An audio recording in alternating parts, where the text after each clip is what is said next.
I saw another recent study where the stat said that the police suicide rate is 54% higher than the general population. I don't know if you're familiar with that. It's an unfortunate topic, but I think since we're putting it all out there, we got to put it out there. It's got to be talked about because those numbers seem to, like, locally, we're affected heavily now. Absolutely.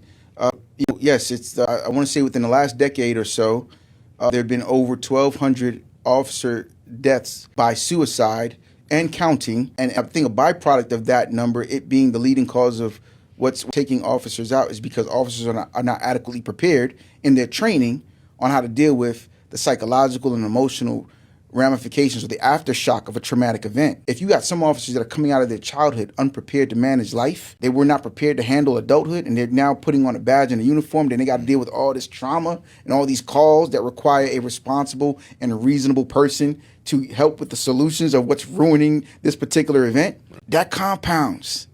Again, building that house with that screwdriver and that crowbar.